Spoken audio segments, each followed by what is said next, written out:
Salut à tous et bienvenue dans notre épisode 3 de notre série Bash Scripting. Et aujourd'hui, nous allons étudier le if statement à travers quelques projets, notamment un où nous allons installer différents packages, notamment Docker pour le premier. Et ensuite, nous allons exercer le if statement avec un script pour travailler sur la majorité des personnes. Et le dernier script sera en fait pour checker si un fichier existe ou un dossier existe dans un chemin d'accès ou bien dans un directory. Sans plus tarder, allons-y. C'est vraiment intéressant. Regardez surtout jusqu'à la fin et je suis sûr que vous allez adorer. Avant ça, une fois de plus, je vais vous inviter à vous abonner, à laisser un pouce bleu et surtout prenez la peine de regarder les 2 épisodes précédents que nous avons déjà partagé concernant le bash scripting et également toutes ces merveilleuses vidéos autour de l'intelligence artificielle qui pourront également vous aider dans votre carrière de codeur, vu qu'aujourd'hui avec l'intelligence artificielle vous serez désormais capable de réaliser des projets avec une rapidité à nul autre par le passé. Je vous invite à regarder toutes ces autres vidéos autour de l'intelligence artificielle et de vous abonner à cette chaîne. Let's go. Donc nous allons commencer par écrire le script pour installer Docker sur CentOS 7. Ok, CentOS 7 n'est plus à jour sur Linode maintenant. Il y a des alternatives. Laissez en commentaire si vous souhaitez que je vous donne plus de détails dessus. Quand je faisais cette vidéo, c'était encore gérable, mais ce n'est plus le cas maintenant. Ce n'est plus pris en charge par étape. Ok. Donc laissez en commentaire si vous voulez que je vous donne des alternatives. Donc vous avez pu voir mon fichier package.eh que j'ai créé.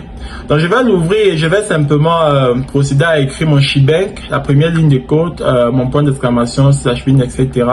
Et je vais donner quelques descriptions de mon script. Ok, à quoi ça sert? C'est pour installer Docker.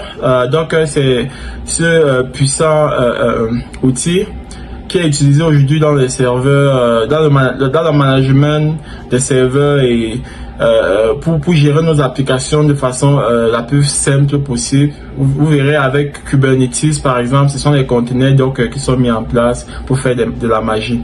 Mais ce n'est pas encore le cas, on ne parle pas encore de ça. Là c'est juste pour vous montrer un peu à quoi sert le if statement, comment est-ce qu'on le met en place. Ok.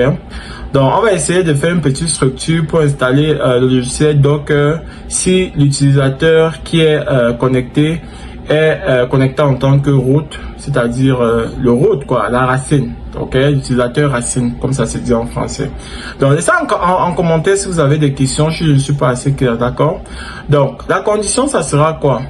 If the user is equal to root, then, premièrement, on va faire le update, on va faire yum update pour mettre à jour nos différents packaging, mettre à jour toutes nos applications sur notre serveur, parce que c'est ça la sécurité, toujours faire les mises à jour autant que possible, même tous les jours, il faut faire les mises à jour constamment. Donc on va faire yum update -y pour faire la mise à jour et on va faire yum install.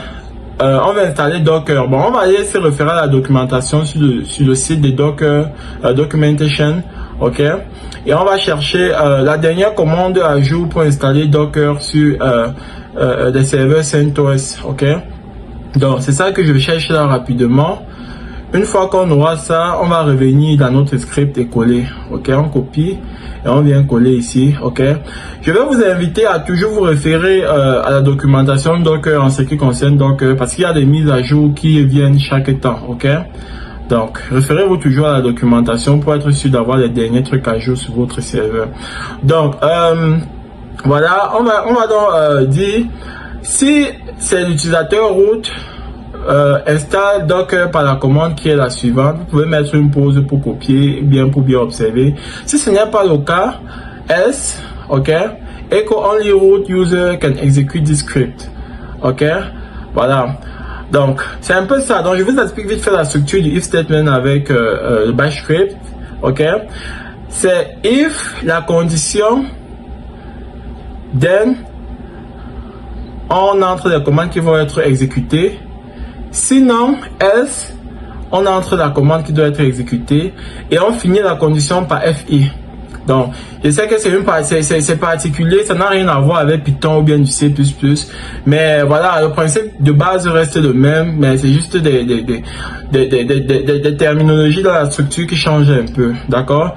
Donc, c'est un peu ça la structure de façon générale avec le if statement. So, on va faire ça vite fait et puis on va enregistrer. Vu qu'on utilise VI, on va juste faire $2.wq dans le but d'enregistrer notre script. Et si on utilisait Vim, qui est la version update de VI, on devrait utiliser $2.wq point d'exclamation pour pouvoir enregistrer. Donc avec VI WQ, ça passe. Donc vous voyez, on a notre package .sh, ok. Là, on va le rendre exécutable en utilisant la commande chmod plus x, ok. Et on met le nom du script, on valide. Vous verrez que maintenant ça a une couleur verte qui signifie que le fichier est désormais exécutable. D'accord? Donc on rend la commande pour l'exécuter vite fait. ./package. Ok? Voilà, ça nous demande si on veut continuer yes ou no. Donc ça c'est en fait une erreur. Normalement dans le script je devais ajouter ce yes là, -yes-y pour ne pas avoir à amener la personne qui utilise mon script à entrer des informations. Donc voilà, c'est carré. Ben, je vais rentrer dans mon script là vite fait. Je vais aller ajouter ce y là vite fait. Ok. Donc vous voyez, le script s'est exécuté directement parce que en fait, je suis connecté en tant que route à mon serveur là tout de suite. Donc je vais ajouter le y pour que ce soit carré et clair pour tous. Ok. D'accord. Bon, si je fais docker -version pour vérifier, vous voyez que docker est bien installé sur notre système. Il n'était pas installé tout à l'heure. Donc là tout de suite, ce qu'on va faire, ok, ce qu'on va faire là tout de suite, c'est désinstaller docker. Je vais désinstaller docker. Je reviens sur la documentation, sur on install des docker engine, ok. Et puis je cherche ce qui correspond à ma distribution Linux pour désinstaller docker. Et puis je viens, j'entre, je désinstalle vite fait, ok. Donc le script c'est magique, quelles que soient des personnes, quelles que soient les compétences des gens et tout, ils sont capables d'utiliser un script et réaliser des trucs exceptionnels sans avoir aucune idée du truc et tout. Donc c'est un peu ça la force du script, c'est pourquoi c'est tellement populaire dans le monde de l'entreprise et tout. Tu peux écrire un script et envoyer juste à un profane, à un comptable et puis réaliser des tâches sans souci, juste en procédant à la lecture de ce script là ou bien à l'exécution de ce script. Bon, je vais copier mon script pour l'envoyer dans le directory ou encore le chemin d'accès ou encore path comme ça se dit en anglais, user/bin. Vous rappelez user/bin dans le précédent épisode, quand vous avez mis un script là-bas, vous pouvez l'exécuter directement comme une ligne de commande, comme mcd, pw, d ou bien encore n'importe quoi, ok. Donc si je rentre dans cette directory là right now, là maintenant vous verrez que c'est bien là en position parmi les trucs. Bon, ça c'est un choix, hein. Vous pouvez le mettre également. Il y a un deuxième directoire ou encore un deuxième chemin d'accès qui vous permet également d'exécuter comme une commande. On va revenir dessus plus tard, ok. Donc là tout de suite, on va faire 4 etc password dans le but de voir nos différents utilisateurs. Et je vais me connecter en tant qu'utilisateur Tommy pour exécuter le script en étant un utilisateur quelconque qui n'est pas root, juste pour vous faire comprendre comment notre script fonctionne quand ce n'est pas l'utilisateur root qui est connecté. Donc allons-y.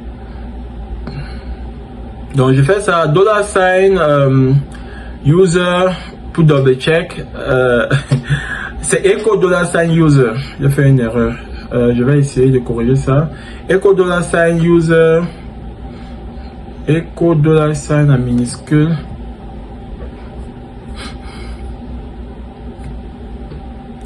Ok. C'est Tommy. C'est bien Tommy qui est connecté là présentement au serveur. Ok. L'utilisateur quelconque.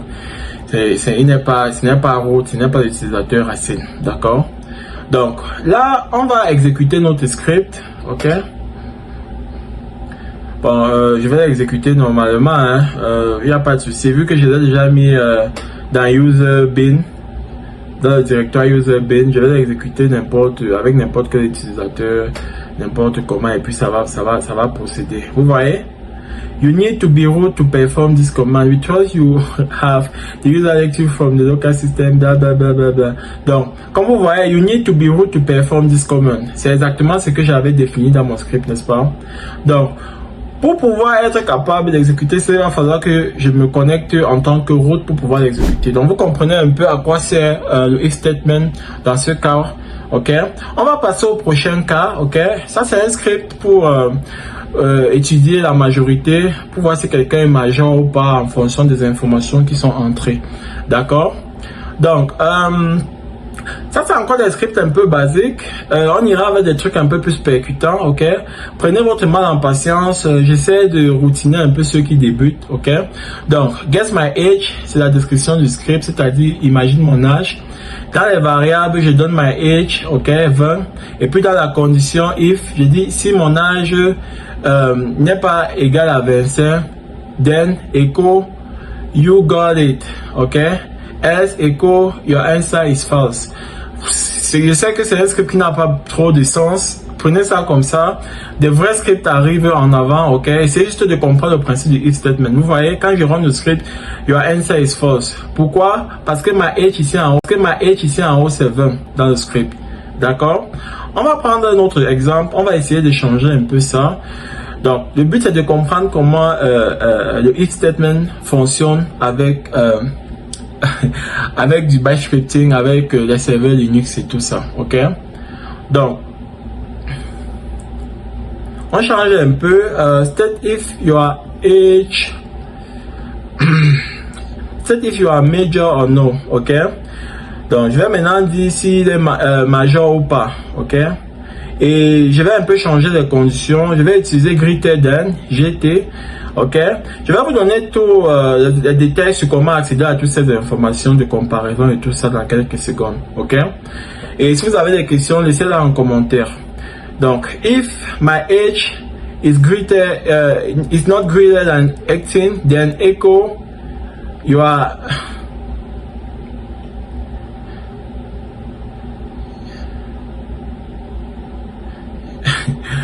echo you are major, ok. Donc, S, echo you are minor, ok. Bon, allons-y. If your age is greater than 18, vous voyez, ça va afficher le truc vite fait. Donc, je vais maintenant prendre 18, ok. Et je vais dire maintenant, je vais exécuter mon script à nouveau. Ça me dit you are minor, mais ce n'est pas vrai. Parce que j'ai juste mis greater than. Vous voyez? Donc, je vais devoir utiliser l'autre condition qu'on appelle OR ici, qui est représentée par deux traits verticaux. Ok? Donc, je vais dire que si c'est plus grand que 18, ou bien si c'est égal à 18, alors la personne est majeure. Ok? Et je vais laisser 18 et je vais exécuter le script à nouveau. Et vous allez voir que ça va nous ramener maintenant une réponse plus logique. Donc, allons-y voir ça. VI, you are major. Magnifique. Donc, pour or, if la condition 1, blablabla, les tirets verticales, et on peut dire et également, ou bien n, vous voyez comment ça s'applique. Donc, vous pouvez mettre une pause. Je ne veux pas que la vidéo soit très longue. Donc, dans ce nouveau script, nous allons essayer de voir, de valider si un fichier ou un dossier existe dans un chemin d'accès particulier. D'accord? Donc, pour ça, on va créer un nouveau script. Touchfind.sh. Ok? Donc, ça, c'est un peu la commande pour rechercher un fichier sur Linux qu'on va mettre en avant ici, à travers notre if statement, ok? Donc, le shebang, c'est toujours la première ligne dans notre script, ok? Donc, c'est composé par dièse, point d'exclamation, /bin, /bash. N'oubliez pas ça, ça c'est la base. Et toujours donnez votre description vite fait. Vous donnez votre description vite fait et puis voilà. Vous êtes bon pour la suite. Donc, le but de ce script, c'est de checker si un fichier existe dans un directoire ou bien dans un chemin d'accès particulier, ou bien encore, si vous voulez, dans un dossier particulier, ok? Voilà. Moi, j'ai fait dans le Linux depuis en anglais, donc vous allez m'excuser un peu si je ne trouve pas des mots parfaits en français. Et voilà, laissez en commentaire si vous avez des questions. Comme j'ai dit tantôt, je me ferai un plaisir de vous répondre. D'accord? Ok, donc vous pouvez donner l'auteur, le contact. Comme j'ai dit encore, en entreprise, pour travailler professionnellement, comme je l'ai dit encore, en entreprise, pour travailler professionnellement, c'est mieux de définir tous ces trucs-ci. D'accord? C'est mieux de définir tous ces trucs-ci, ces informations qui permettent de savoir qui a écrit un script, comment on peut le contacter si on souhaite avoir des informations particulières et bien d'autres. J'ai déjà beaucoup parlé de tout ça dans l'épisode précédent. Maintenant, c'est -F qu'on utilise, bien -F qu'on utilise pour vérifier si un fichier existe. Vous voyez, -F dans le directoire home de root, il va chercher si le fichier myH existe ou pas. Si c'est le cas, ça c'est la condition. Si la condition est vérifiée, then je vais dire echo define myH exist. Ok? Et si ce n'est pas le cas, le fichier n'existe pas. Ou bien the file exists in the directory. Donc, si le fichier existe, echo que le fichier existe dans le directoire ou bien dans le chemin d'accès. Else, ou encore si ça n'existe pas, echo the file is not existing. Oh yeah, ou bien it's not exist in the directory. Donc, si ça n'existe pas, echo le fichier n'existe pas. D'accord? Et puis je fais fin. D'accord? FI. Ok? Donc, .w que j'enregistre mon script. Je vais rendre mon script exécutable maintenant vite fait avec la commande chmod+x. Je vous promets de faire des vidéos un peu plus détaillées sur toutes ces bases de comment gérer les permissions et tout ça sur les fichiers, les groupes et tout ça, si vous le souhaitez. Laissez en commentaire si vous souhaitez que je fasse des vidéos plus détaillées sur ces trucs là plus tard après le bash scripting série. Vous voyez, the file does not exist in the directory. Et c'est logique, n'est-ce pas? Dans le fichier, j'ai plutôt myh.sh. Et pourtant, j'ai demandé myh. Donc, vous voyez, vous allez voir, je vais corriger maintenant par .sh ici. Et vous verrez, quand je vais enregistrer maintenant et je vais run à nouveau, vous verrez que présentement, ça va me dire que le truc existe. Donc, c'est simplement ça, c'est simple, ok? Donc, moi, j'étais en test, ok? Test, en fait, c'est où vous allez voir tous les détails sur les trucs de comparaison avec Linux, vous voyez. Vous allez voir les greater than que j'utilise depuis, les GT, les GE, greater of equal, les LE, less than, les LT, less, bref, vous allez voir tous les détails sur comment faire la comparaison, peut-être dans vos scripts avec du if statement ou encore dans tous les cas. Voilà, vous allez juste utiliser la commande main pour pouvoir avoir toutes ces informations en général, d'accord? Donc, et main est utilisable avec toutes les commandes. Et si vous souhaitez avoir n'importe quelle information sur une commande, utilisez simplement main espace le nom de la commande et vous aurez toutes les informations, d'accord? Ok.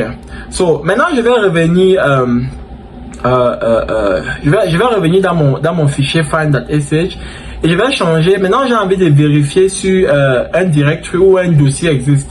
F, c'est pour les fichiers. Si je veux maintenant chercher un dossier, je vais utiliser D. En anglais, on appelle directory. Ok?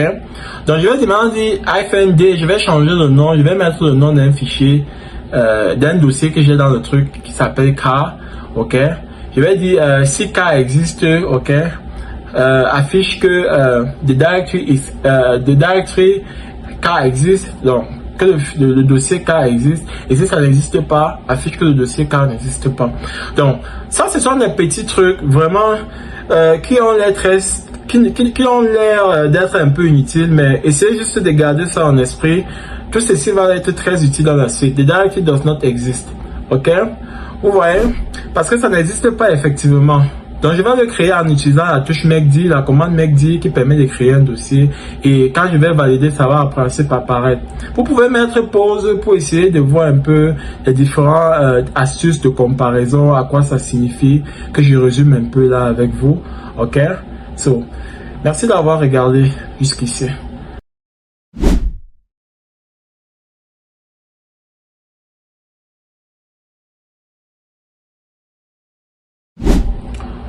Merci d'avoir regardé jusqu'à la fin.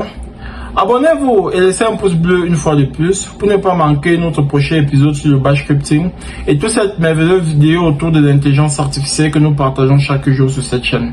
À très bientôt, ciao.